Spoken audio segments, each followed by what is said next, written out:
Main Brazil yang baru ini emang gue ini sih surprise sih, surprise. Apalagi Maxwell gol-golnya Sousa gila, gol-golnya spektakuler ya. Alano gila. Kelas-kelas golnya. Maxwell Sousa juga itu bisa gol terbaik tuh. Gol keempat ya kan, Maxwell ya kan. Dan gue lihat juga Jordi Amat bisa langsung tune in, bisa adaptasi bagus sama Rizky Ridho, kompatriotnya di timnas. Kupikir itu juga sisi positif untuk mengembalikan kepercayaan diri dia kan. Nanti di timnas kan boleh dibilang susah dapet tempat.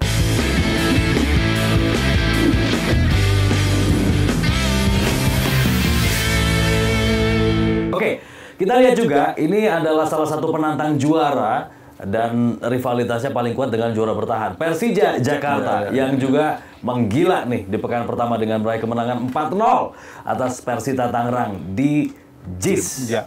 Ya ini lagi-lagi ini kan resmi meninggalkan bau Eropa ya. Karena Carlos Peña ada di Persita sekarang. Terus juga kalau tadi 2-3 musim yang lalu ada Thomas Doll dengan pemain-pemain Eropanya, dan ini semua akhirnya berakhir, dan ya itulah akhirnya gaya permainan Brazilnya itu. Tapi ini kan masih pembuka ya, jadi lagi-lagi Mauricio Sousa kalau kita ingat di Madura itu mulai ada masalah ketika memasuki championship phase ya waktu itu ya, mulai itu. Tahu akhirnya dia tidak ada waktu itu kan, dan ini yang mungkin juga menjadi warning juga buat Persija. Jadi kalau ada hal-hal, Mauricio Sousa itu orangnya saklek. Jadi kalau ada hal-hal yang mungkin tidak sesuai dengan apa yang sudah direncanakan, bisa jadi masalah tuh. Karena ya kalau dilihat kan pure ini pemain-pemain yang mengenal secara dekat ya dengan Mauricio Sousa, pemain-pemain Brazil ini. Pertandingan pembuka ini pertaruhan, dan Mauricio Sousa kalau ada sesuatu yang nggak sesuai nih sama dia nih, kalau kejadian waktu di Madura, bisa jadi sesuatu. Karena Thomas Doll pernah juga ketika di musim pertama ada beberapa hal yang tidak sesuai. Karena dia kan punya standar kan, tempat latihan, training ground, terus juga ketika pertandingan away dengan beberapa syarat yang dia minta, akhirnya ada beberapa alasan tidak bisa di fulfill gitu kan. Apalagi waktu datang ke Parepare ternyata, loh, ini dari Makassar masih jalan lagi. Ini kan sebenarnya bukan salah manajemen tim gitu kan. Ini karena memang jadwal kondisi. Nah ini yang membuat akhirnya masalah. Nah kalau itu terjadi di Mauricio Sousa, bisa jadi kendala yang serius. Tapi memang impresi yang bagus ya. Gue juga nggak duga menangnya telak banget gitu lah. 4-0. Menangnya lawan mantan lagi ya. Lawan pelatih dia sebelumnya gitu ya. Tapi dari kualitas pemain Brazil yang baru ini emang gue ini sih surprise. Apalagi Maxwell Sousa gila, gol-golnya spektakuler ya. Alano gila. Kelas-kelas golnya. Maxwell Sousa juga itu bisa gol terbaik tuh. Gol keempat ya kan, Maxwell ya kan. Dan gue lihat juga Jordi Amat bisa langsung tune in, bisa adaptasi bagus sama Rizky Ridho, kompatriotnya di timnas. Kupikir itu juga sisi positif untuk mengembalikan kepercayaan diri dia kan. Nanti di timnas kan boleh dibilang susah dapet tempat. Terus usianya juga udah muda lagi, tapi di Persija dia seperti buka lembaran baru, dan dia ikut terlibat gitu ya dalam antusiasme permainan kemarin, dan main Brazil yang didatengin itu ya dilalahnya langsung memberikan impresi yang bagus. Gue kira itu kampanye yang positif sih buat awal musimnya Persija ya. Mainnya juga di JIS gitu kan ya. Walaupun setelah pertandingan kembali lagi nih pelatih lawannya nih lapangan dibilang gampang copot ya. Dan kelihatan dari video juga kan ya. Aduh, kelihatan Padahal waktu pas Piala Dunia 17 lumayan itu lapangan. Tapi ini teror selamat datang dari Persija ya. Kayak memberikan pesan gitu bahwa ini loh Persija yang baru di musim ini nih gitu loh. Dan tapi memang Carlos Peña itu tadi ya gimana ya, kalau ngelihat dia kan dari awal musim sebenarnya sama Persija ya, sebelum akhirnya di Persita. Ya karakter permainannya itu memang untuk iklim sepak bola Indonesia ya belum pas gitu kalau gue melihatnya. Nggak berjodoh lah dia. Iya. Jadi kebetulan momennya setelah Persija launching ngalahin Arema gitu kan, terus lanjut lagi pertandingan pembuka di JIS. Iya kan, 2 pertandingan di JIS, sama-sama di JIS, betul-betul dengan skor gede, jadi Carlos Peña nih yang kena. Seolah-olah jadi validasi ya. Iya, makin menegaskan bahwa pergantian kemarin masalahnya ini di Carlos benar Peña di dia gitu. Oh, iya. Oke. Tapi ini juga menarik ya ketika penonton di JIS juga ini yang paling banyak ya. kalau dilihat dari pertandingan-pertandingan lainnya di laga perdana Super League musim baru ini ada 28.000 kalau nggak salah kemarin ya. Iya.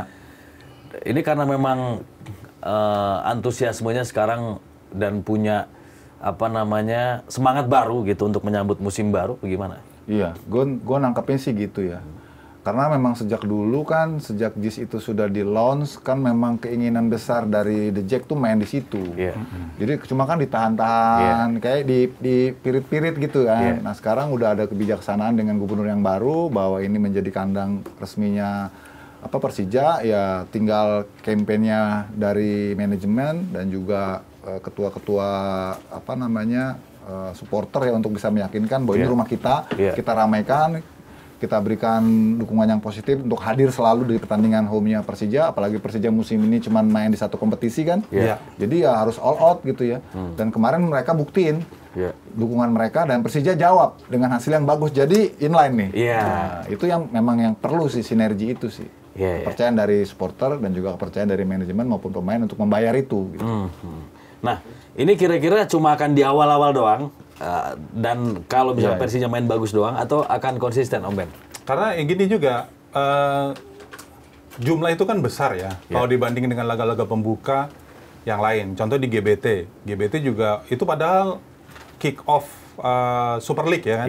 Di GBT yang secara mengejutkan ternyata Persebaya kalah dari PSIM.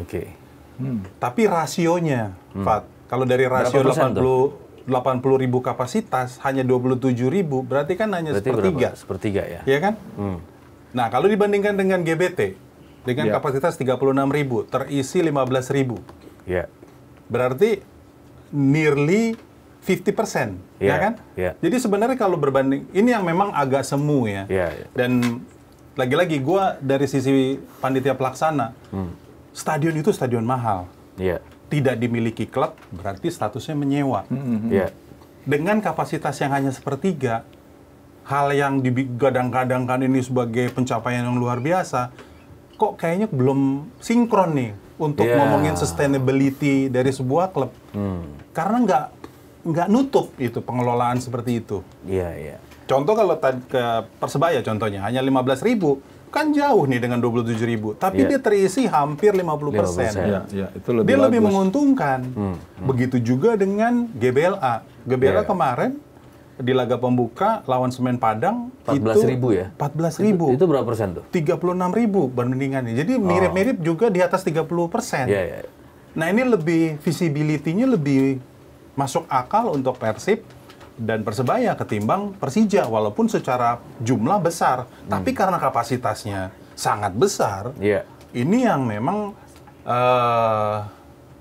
kurang elok lah dari sisi bisnisnya. Dan ini jadi warning juga. Ini kan laga pembuka, ada ekspektasi dari supporter bahwa ini ada semangat baru, tim baru, pemain-pemain baru, bermain di kompetisi baru, tapi yang menjadi tantangan adalah kalau di paruh musim kerepotan, terseok-seok, di laga home berikutnya tidak akan interest supporter. Soalnya Jakpro sendiri udah kewalahan untuk ngelola JIS ya. Ya itu kan juga pilot ya, rugi ya 200 miliar ya. Kan.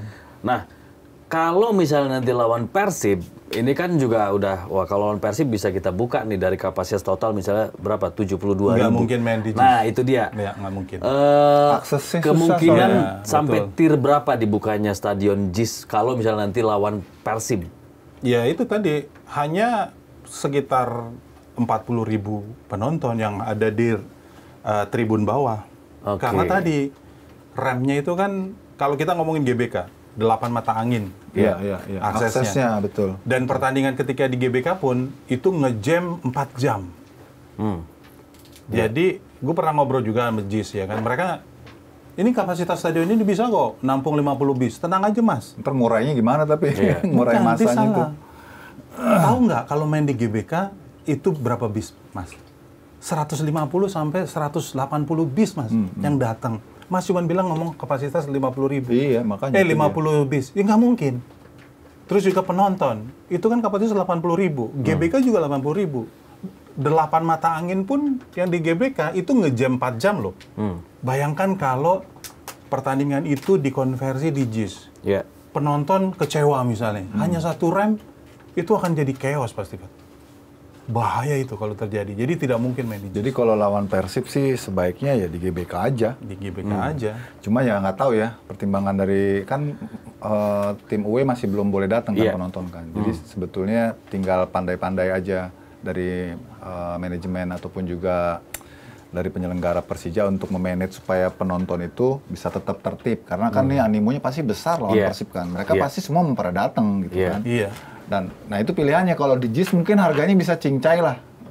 Karena kan udah disupport sama Pemda kan. Benar. Kalau GBK ini ring 1 nih urusannya nih.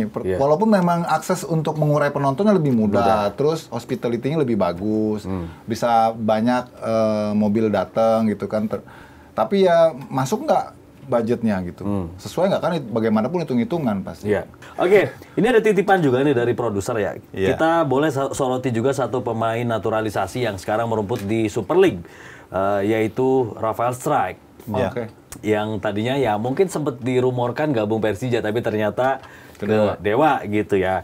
Kalah cuan. Ya bisa apa? Simple aja kan. Iya. Tapi ternyata performanya kurang memuaskan ya. Ini gimana? Apa memang baru awal atau karena waktu di Brisbane-nya juga minute of play-nya udah memang ada kurang? Kita harus jujur ya mengatakan Strijk ini dalam fase menukik sih. Ya, karena ketika di Brisbane pun juga dia main memang 10 kali ya.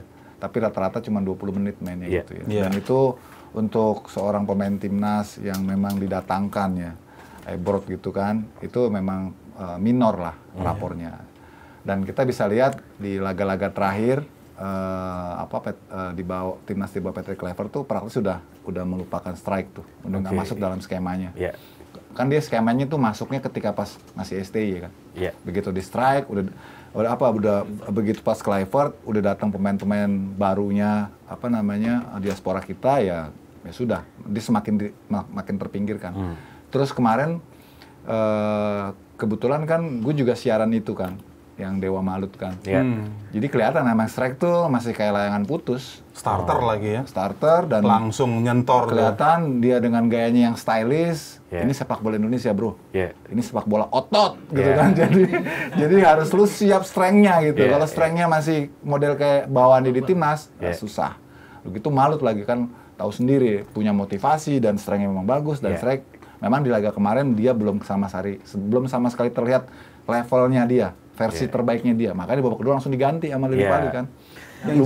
Tapi ada nggak pemain yang setipe dengan Rafael Strijk, yang stylish kayak gitu, tapi nggak terlalu strength-nya nggak terlalu kuat ya, tapi bisa survive bahkan bisa moncer? Ada kira-kira siapa ya? Oh, kalau ngomongin pemain ya, Marco van Basten kan juga sama. Tipenya sama kayak Strijk. Iya. Nggak di Liga 1. Di Super Liga 1. Nggak ada yang kayak gitu. Kalau di Eropa ya. Makanya tadi gue mau nyambung apa yang dikatakan oleh Bernard sih. Strijk itu kan bisa dapat privilege dan kesempatan dia mendapatkan tempat di timnas sebelumnya karena dia memang jam terbangnya di timnas, bro. Bukan di klub.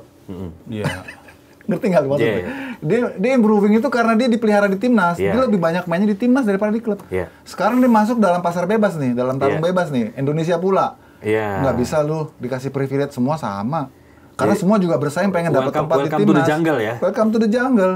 Jadi tadi gue bilang dia harus memantaskan dirinya, dia harus melepaskan privilege dia sebagai pemain timnas karena di Dewa itu ada 6 pemain label timnas. Kemarin juga Egy flop juga. Karena itu kalau kemarin persoalan taktik sih menurut gue yang nggak jalan, nggak ada solusi. Lawan Malut, lawan tim yang sangat defensif, sangat oportunis gitu. Dewa nggak punya solusi, itu lebih ke situ. Kalau kita lihat di musim lalu ya, salah satu tim yang gaya bermainnya tuh kita bisa nikmat banget ngelihatnya. Harapannya memang Rafael Strijk bisa menyesuaikan, ibarat kereta tuh ya bisa langsung naik kereta itu dan ikut arus gitu loh, berjalannya gerbong ini. Oke, semangat terus ya Rafael Strijk.